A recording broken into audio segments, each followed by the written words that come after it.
wabarakatuh. Perkenalkan, nama saya Hafid Fedrin, NIM 22137137. Kali ini saya akan menjelaskan cara membuat garis lurus terhalang bangunan, acara keempat. Hari atau tanggal Rabu 28 September 2022. Cuaca mendung agak gerimis. Lokasi di depan lab otomotif. Anggota kelompok 1 Hafid Fedrin, yang kedua Ahmad Zikri Tanjung, yang ketiga Arnold Tiogenura, yang keempat Azifa Zahra Sabrina, yang kelima Nafisa Hana Mahira. A. Tujuan 1. Mahasiswa terampil dalam menempatkan titik-titik pada garis lurus di lapangan yang ada halangan di ujung ke ujung. Yang kedua, mahasiswa terampil menempatkan titik-titik pada garis lurus di lapangan yang ada halangan di tengah. B. Teori dasar. Membuat garis lurus yang terhalang di lapangan bermaksud pembuatan garis lurus tidak dapat dibuat langsung, tetapi ada rintangan atau halangan. Halangan tersebut bisa seperti rel kereta api, sungai, pohon, bangunan, dan sebagainya. Membuat garis lurus di lapangan merupakan suatu yang penting dalam pengukuran lahan dalam dunia pertambangan. Oleh karena itu, ada beberapa cara membuat garis lurus dengan kondisi pandang terhalang. Salah satunya adalah dengan pembuatan garis lurus bantuan yang sejajar dengan garis lurus yang akan dibuat. Dengan menggunakan segitiga siku-siku dapat ditemukan garis yang sejajar dengan garis lurus yang akan dibuat. Bila antara ujung titik P dan Q didapat suatu bangunan yang berupa rumah atau tanam-tanaman, sehingga satu titik ujung tidak terlihat oleh titik ujung lainnya. Pengukuran menggunakan yalon. Memasang yalon bantu di antara dua titik. Kesulitannya itu apabila mengukur yalon satu dengan yang lainnya tidak menggunakan yalon bantu, maka kesalahan akan mudah terjadi karena jaraknya terlalu jauh apabila tidak menggunakan yalon bantu. Dan apabila menggunakan yalon bantu, maka pengukuran ini akan sedikit lebih mudah disebabkan jarak yalon satu dengan yang lainnya bisa diukur karena bantuan yalon tersebut. Dan jika jarak yalon tersebut lebih dekat pun lebih akurat pengukurannya dibanding dengan tidak menggunakan yalon bantu. Rumus yang digunakan tersebut yaitu rumus Pythagoras dan rumus siku-sikunya menggunakan perbandingan segitiga untuk menentukan panjang sisi titik bantuannya, yaitu A kecil A besar berbanding QS.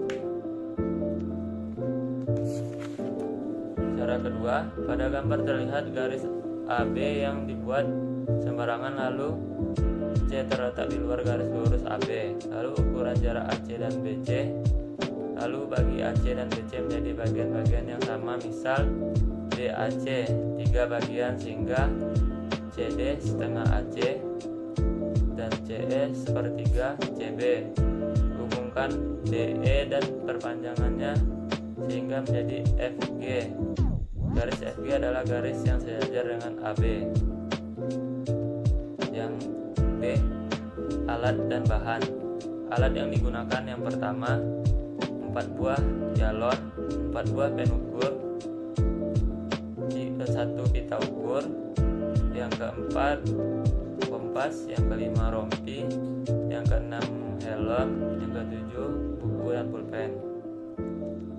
Yang C, cara kerja. Langkah pertama, persiapan. 1. Persiapkan alat yang dibutuhkan. 2. Buat bon alat dan tanda tangani dan diketahui oleh dosen yang mengajar. 3. Pergi ke lokasi praktikum dengan memperhatikan keselamatan saat membawa alat-alat. B. Menempatkan titik-titik pada garis lurus di lapangan. Cara 1. Buat garis lurus PR dengan menancapkan yalon di titik P dan R. 2. Tancapkan yalon titik QS dan buat QS tegak lurus terhadap PR. Diperoleh segitiga siku-siku. Tancapkan yalon pada titik A, B, C, dan D sehingga didapat garis lurus PA, B, C, D, S, R. 4. Ukur jarak PS, QS, PA kecil, PB kecil, PC kecil, dan PD kecil. 5. Cari di atas kertas jarak A kecil A besar, B besar B kecil, C kecil C besar, dan D kecil D besar dengan rumus perbandingan sisi segitiga. Yang keenam, setelah jarak A kecil A besar, B kecil B besar, C kecil C besar, dan D kecil diperoleh, maka buatlah masing-masing garis tadi tegak lurus terhadap garis PS sesuai dengan jarak masing-masing dan tancapkan yalon untuk mendapatkan titik A, B, C, D. Kemudian cari sudut azimut dengan cara arahkan kompas ke arah 0 utara. Kemudian geser atau arahkan kompas hingga segaris dengan PR. Yang ke-8, catat semua data yang didapatkan. Kemudian olah data dengan cara yang telah ditentukan dalam modul.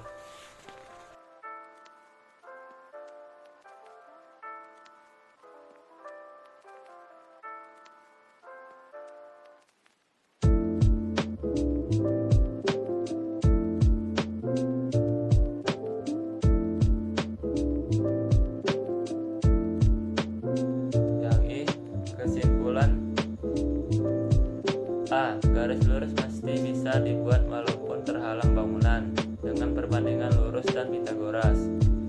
B. Jika pengukuran di lapangan dan pada rumus sama, maka data dapat dikatakan akurat dengan hasil PQ sama dengan 5,6 meter. C. Saran saat membaca pita ukur jangan sampai salah atau kehilangan angkanya. B. Pastikan yalon berdiri tegak, lurus, dan sejajar. Dan C. Berhati-hati saat menggunakan alat-alat.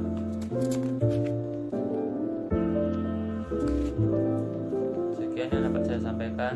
Assalamualaikum warahmatullahi wabarakatuh.